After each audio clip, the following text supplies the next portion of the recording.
Star Wars. Star Wars. The real movie. It had everything. It had Sir Alec Guinness in it.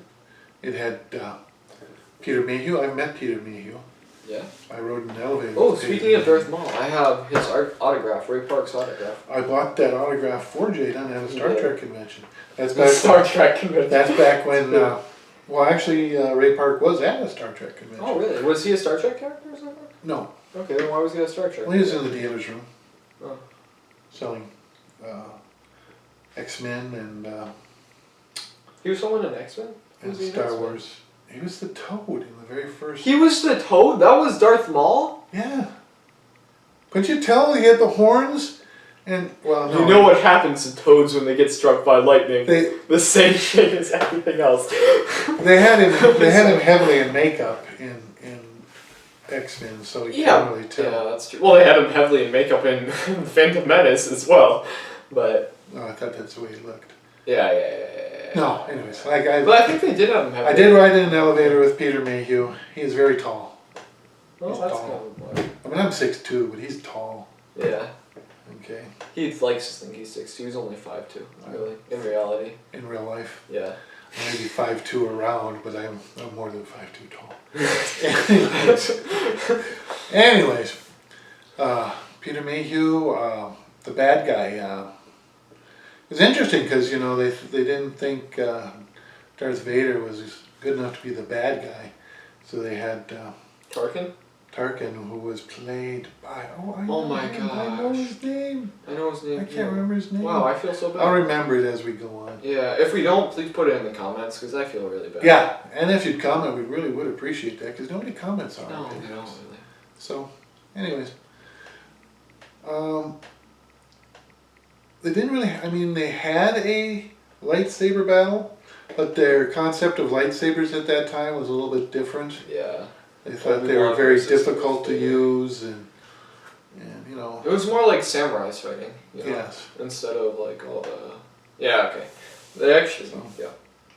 But then the massive space battle. Now, although they couldn't do too much, because one, Alec Guinness was like an old man. David Prowse was like covered in a bunch of heavy stuff. Alec Guinness was the same age during Star Wars as what's his name? He hangs out with Leia and Han Solo. Lando? No, he's the Jedi guy. Leia? Mark Hamill. Hamill plays Luke Skywalker. How did you forget? Mark Hamill, who plays Luke Skywalker. I knew this. Okay. He was the same age in The Last Jedi as Alec Guinness. Ooh, we'll be talking about that later on. He made a comment about it. Really? Okay. He was the same I didn't know age. that. That's a nice bit of trivia. But we'll be talking about The Last Jedi later on. We will be talking about that. So overall, I mean, it was exciting. It was well paced from the beginning to end. The cantina scene, and that's something they carried through all of them. Like if you look at the cantina scene, the guy bled. When they cut off his arm, he bled. And every other one, the lightsaber cauterized the wound. Well, I was just gonna say that some of the makeup on like the characters wasn't real convincing. Okay, yeah. But now, you guys are watching this in 2018 and have seen these movies. This was 1977. Yes. I mean, this 41 years ago. This was incredible. I mean, this was pretty incredible. It was a step, and I hate to say this, but it was a step up from the Star Trek TV show, which was done in the 60s, and its effects, which I can see right through everything now that they did. And I watched Star Wars. I mean, I saw it in multiple states. I watched it in Minnesota. I watched it in Michigan. I watched it in Ohio. It was pretty much the same everywhere I watched it. It started and ended the same. But by the 12th or 14th time, and now in 12 or 14 different states. And back then, remember, you could just sit in the theater. They didn't come and clear you out. They didn't clean their theaters very much, but they didn't, So you could watch it again. Yeah, so you could watch it again, and I did. I watched it probably 15, 16 times. Nowadays, it would. Well, it's not illegal. Wow. If they don't tell you to get out, then it's not illegal. No, I guess. So, anyway, pacing was great. The cast was great. Mm-hmm. there wasn't really. I mean, the one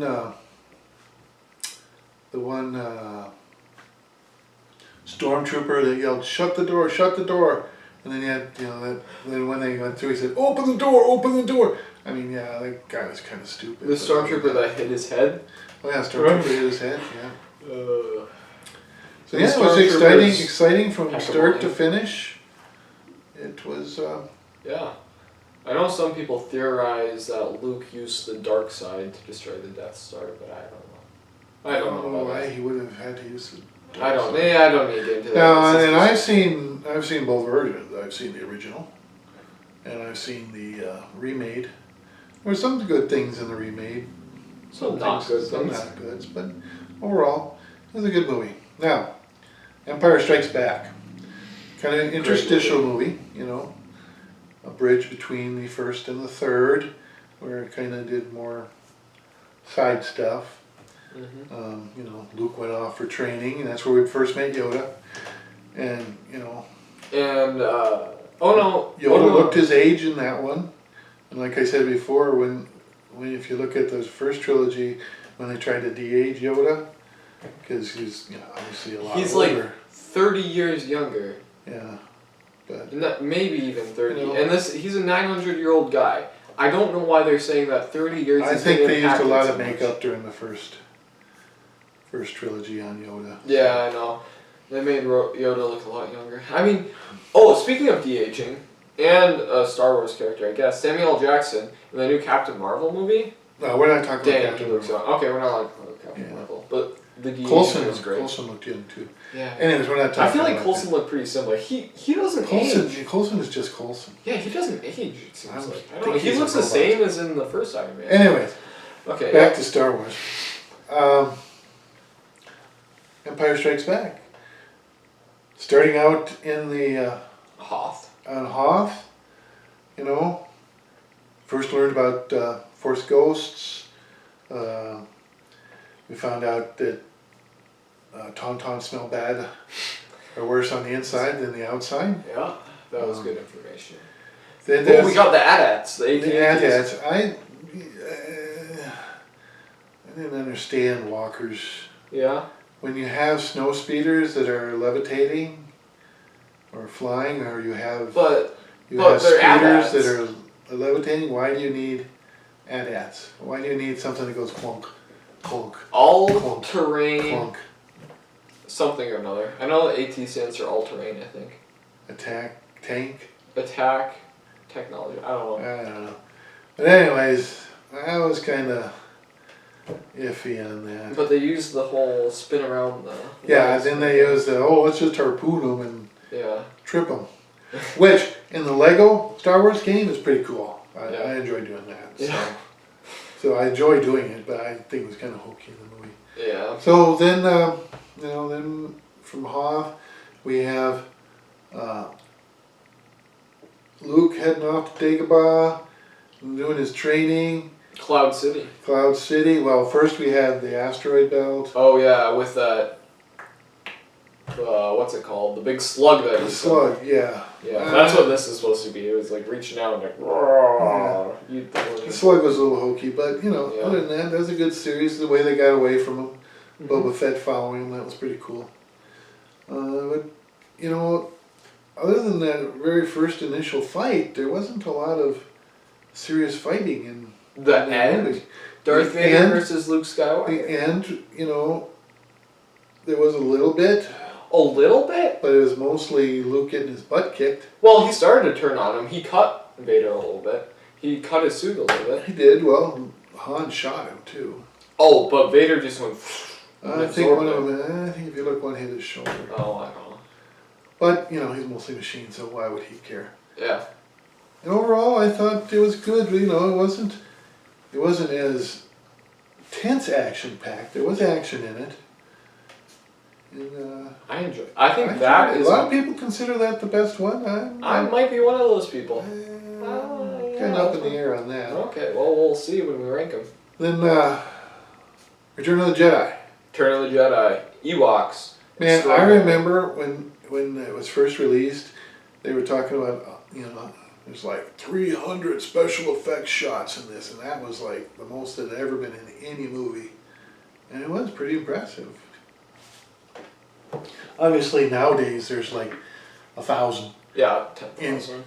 in a period piece, you know, where there's no CGI at all. There's like 1,000 Yeah. special effects shots. But anyways, introduction of the Emperor. Now that's something that I want to talk about this when we get into the Oh last my gosh. trilogy. The Emperor. We forgot Solo. We'll talk about Solo. That was before Rogue One. Yeah. Yeah. We'll talk about that at the end. Uh-huh. Maybe we'll actually do a review of that because it is coming out on video. Yeah, we'll do a separate review. We'll do a separate review because it's coming out on video pretty soon. Okay. Here. We did that on purpose. We skipped it on purpose. Yes, we did that. Yeah. Yeah, Well, definitely. we're gonna do a review on Solo, so. Mm-hmm. And it'll be longer than our little snippets, like pros, cons. Of Yeah. So, where was I? Jedi, Return of the Jedi. Emperor's introduction. The Emperor's introduction. I mean, it's not the first time we saw the Emperor. It's kind of interesting. It's the first time we saw him in person, though. In Star Wars, the Emperor is mentioned, Mm-hmm. and that's it. Nothing big, nothing, you know, it's just the Emperor. In the second one, we see a massive hologram of him, which we'll see again later in the following trilogy of Snoke boy. Snoke. And that's all you see. And it's interesting because if you read any of the books, like Splinter of the Mind's Eye and I think the actual novelization of Star Wars, the Emperor really wasn't anything. He was just like kind of a puppet. So, you know, it's because like the regional governors were going to have control. Well, the Emperor had control. So you don't even really see the Emperor until the third one. And it's interesting that they had him made up enough in that one that, 20 years later he was able to play the same part and he didn't look And ancient. he played a younger. Yeah, he played it younger. Yeah. And they didn't de-age him. That's Not at all. kind of interesting. Yeah. So, you know, and then we found out the Emperor was, you know, powerful and stuff. But I didn't really care where he came from. No. What I cared about was the fact that when he was like electrocuting Luke's dad grabbed him from the back and threw him over a... And then whoosh, flash a light. And you talk about a death that's like, oh, he just fell over a cliff. How do you kill the Emperor? Well, you throw him Wait, over a cliff. why do they have those huge gaping pits in the throne room? It doesn't Okay. make any sense to me. If you've ever played Star Wars: The Old Republic, Mm-hmm. all right, I play that all the time. I was playing that. I was going to keep playing that, but then Jaden showed up, so we had to do other things. I knocked on the door. Hey, let's record a video. Yeah, so that's what we're doing. Yeah. So, like on course, well, no, I was on Dromund Kaas. Okay, you're on Dromund Kaas. You run into the Sith's headquarters there, and if you're not careful, if you cut the corner too quick, you'll fall into a pit. If you're on Coruscant, you come out of the Senate building. If you're like not paying attention, there's like a gap in the railings, and you can just run off and fall down a pit. It's like, what is it? I've fallen in lava. OSHA does not exist in Star Wars universe because there'd be a A big violation. that'd be like there should have been like striped yellow tape and stuff like that. Or there should just be no pits. no pits. Why are there pits? It doesn't make any sense. Just throw the Emperor over the pit. They could have done that at any time. They could have been walking side by side and go, oh, sorry. Oh, bye. Anyway, I mean, evidently Darth Maul survived falling down the pit. well, we'll discuss that. Okay. My Maybe at a mind later didn't. date. When you get cut in half and fall. I down don't the think he should have survived either, but I don't know. pit. All right, so Darth Maul's cool. there you go. Return of the Jedi. It had that massive space battle. Bad thing about Return of the Jedi, Ewoks. Yes. No, but everyone says they're so cute and stuff, right? They Ewoks. eat humans. They eat humans. Ewoks, yes. But I don't know. I think they might have, I think they were going to eat R2-D2 too, so. Yeah, that didn't really make sense. So there you C-3PO go. is a god. Okay, but I don't understand how they defeated the stormtroopers and everything. Who? The Ewoks. They threw rocks at them. I know! And there's like these heavily armored blaster cannons with okay, giant robots. your little walker, walker guy, he got crunched between two logs. Okay, I was gonna, yeah. Now, how they got him to come down the leg things in this, I'm not really a big fan of. The leg thing? Oh, yeah. Oh, ATSTs or whatever. you got an ad on your shirt. I do, somewhere. Right there. Snow Speeder. Yes, Snow Speeder too. Yeah. Snow Speeder is better.